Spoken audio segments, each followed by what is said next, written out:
Hello everyone, we are in a beautiful scenery of amazing Dorset nature, and today with me I have Linda Bennis, which represents Flourish, and Jenny Rolfe for naturally classical. Linda, would you like to introduce yourself, please? Hello, my name is Linda Bennis.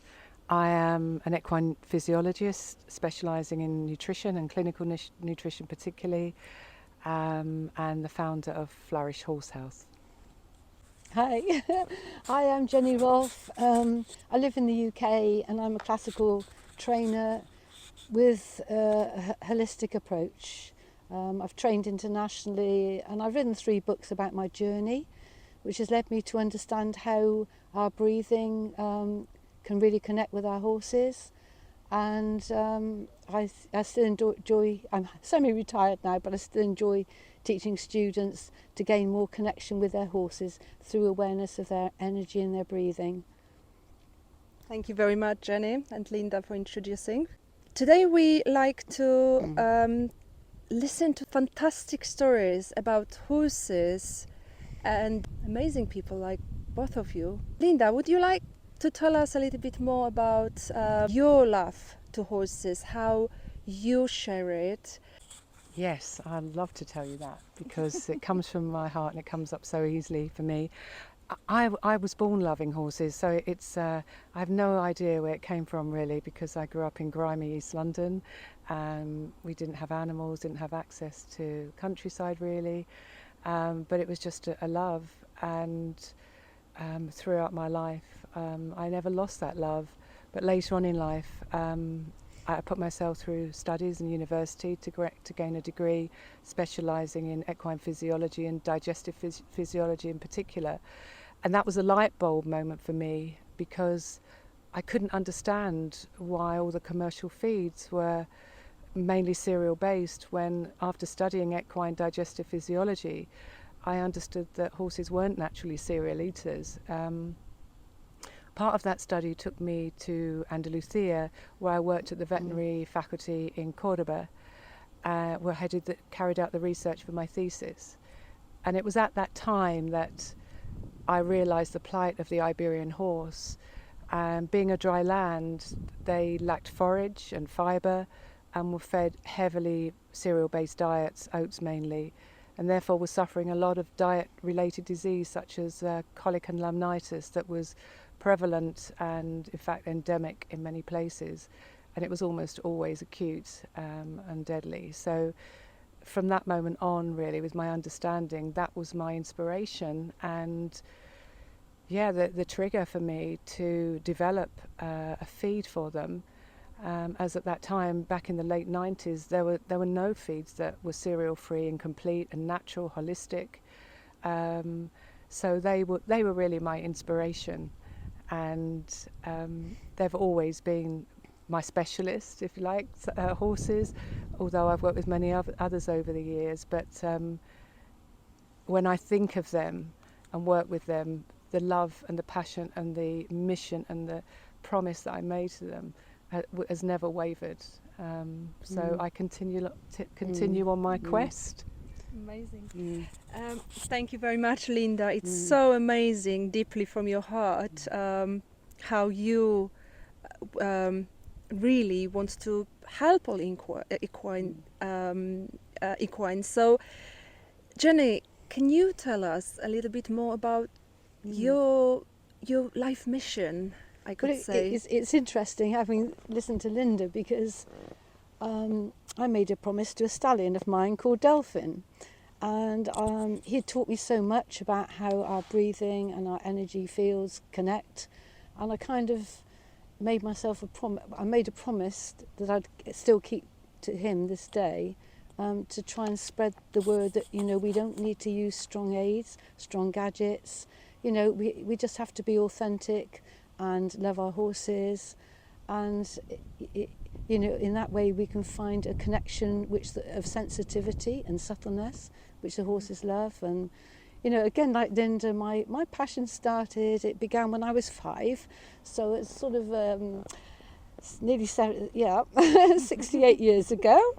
and it's never wavered in all that time. There were sort of different times of my life I was doing different things with horses, eventing, jumping, and then I became very enthusiastic into dressage. But then I lost my love for dressage when I saw the force that was used to gain what they would call harmony, but really isn't that way within competition. So I left that, and I bought myself my stallion Delphin from Spain, and I can honestly say when I met him it was like electricity. And from then on he was a bullfighting stallion, and he had a very traumatic past. He hadn't enjoyed his life as a bullfighter, and I learned a lot from him to help him through his trauma, to understand the influence I was having with my own breathing, and we just continued our journey on.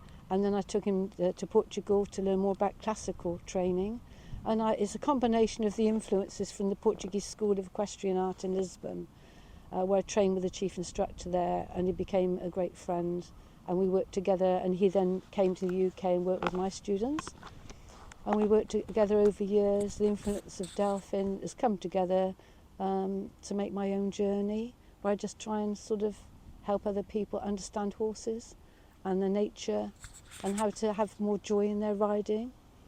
Thank you very much, Jenny. That was really amazing, inspirational story of your lifetime, and giving clarity to all of us how really your journey started. Today I'm really, really interested how the journey was for both of you together, Yeah. and how this started. And yeah, it's carrying on Yeah. over many, many, many years. Yeah. Linda, would you like to share with us? I can share what I remember, and like I said, my journey, my inspiration was down in Andalusia with Iberian horses, and after I completed my degree, I made this silent promise. I did pack up my bags and head down there. After I formulated this feed specifically for those horses, I headed down there with it and lived on an organic farm. And a few years later, I bumped into this lovely lady, Jenny, next to me. And, they say birds of a feather, fly together. Yeah. And I think when you both have the horse at heart and the horse first, there's that connection and attraction. Yeah. And I was amazed at the work Jenny was doing. I was blessed enough to meet the wonderful Delphin. Yeah. I don't know why, Jenny, whenever I think of him, I get emotional. Yeah, I'm sure you still do too. He was so special, wasn't he, to you, and a special being. Yeah. And Jenny actually allowed me to sit on the wonderful Delphin, and that was the first time in my life I'd ever experienced breath work. Yeah. I didn't really know anything about it. I'd been riding as a kid since I was 5, and in those days it was all legs on and, falls and not hard falls, because I would never imply that, but the old BHS way or whatever. Yeah. Traditional way, yes. And to see this wonderful stallion, this big wonderful stallion, ex-bullfighting stallion, just move to Jenny's breath. And to be sitting on him while he was doing so.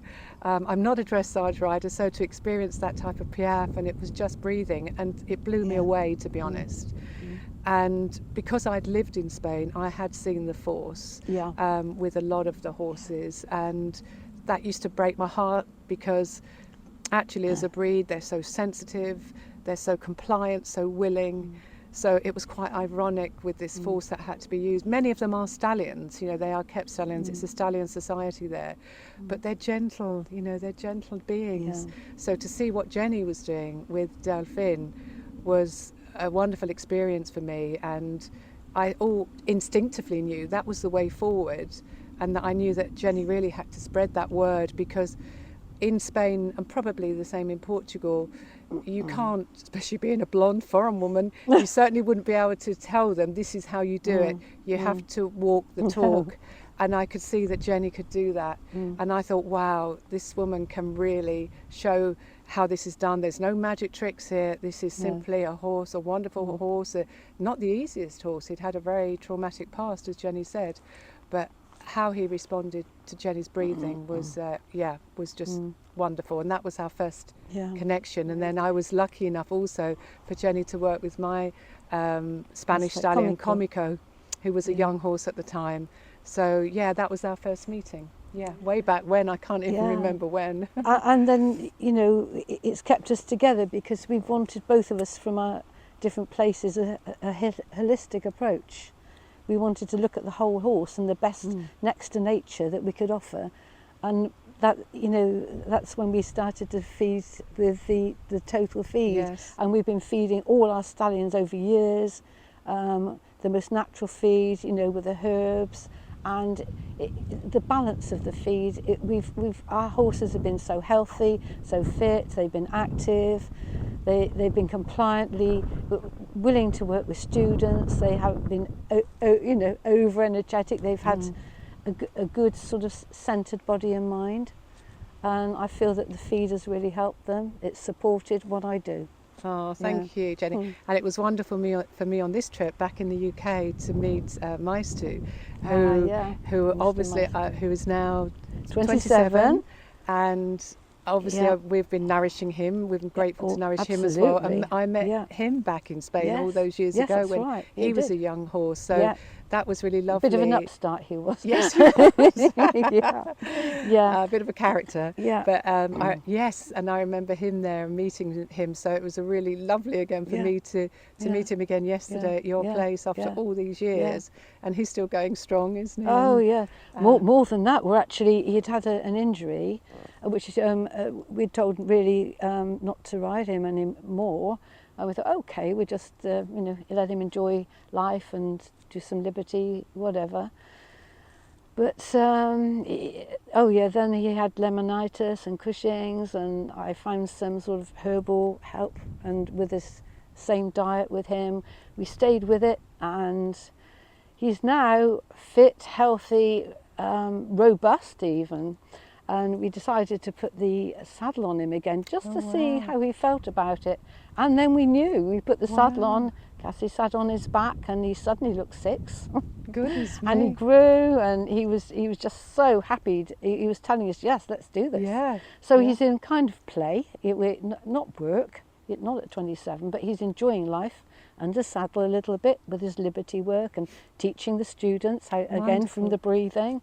And so he's got the whole holistic sort of life really. We've used the exercises to help him to grow the right muscles, and he's looking great. It's proof of the pudding, but the care and love, and he obviously feels really, really safe, and low stress levels. That's so important for horses as well. Even with the perfect diet, the stress levels, the so home important. environment and understanding the horse and his routine, it's everything. Yeah, they feel safe. And when I'm teaching people, that's part of it. How's your horse at home? What's he feeding? Exactly. The food's so important, the environment's so important. Exactly. The routine and the care. Everything. It all comes all together. It's not just training. Exactly. Hence our holistic clinics that you used to come. I used to have the holistic clinics, and we used to have the barefoot farrier, and you used to come and talk to us about total horse feed. Yeah. And it just all came together. The exactly. nutrition. I called it Forces for Horses because I remember going through a period where I work as a nutritionist and a little bit of activist, as you said yesterday, the holistic care is so important because even with the best feed or the best saddle or whatever, the horse has to have everything right. So I realised working with other people with expertise in their area, that offers the horse a much more better chance of having a life of well-being. And we all learn from each other, don't we? Absolutely. I've learned a lot, listening to you and listening to the farrier, and just because it all is important for the good of the horse. Everything is important. And because that's our passion. Exactly. The horse is happy. Exactly. And working with teamwork, because as you said, we're experts in our own field, but it's not just horses have a lot going on around them in our hands. They're one of the few animals on the planet that we actually sit on their back and ride. Yeah, so absolutely. they're really reliant, Yeah. they're in Yeah. our hands, aren't they? Yeah. So for me, having people that really care, it's always the C word for me, care and Yeah. compassion. Yeah. Those are the people that make a difference. And Yeah. for us to get together Yeah. in Forces for Horses or as holistic teams, Yeah. that's really where the difference is Fundamental. made. Yeah, Yeah. absolutely. And Yeah. will make a difference Yeah. to all horses, because I believe it's their birthright Yeah, to have I do. a life of well-being, Yeah. regardless what they do for a job Yeah. in life. Yeah.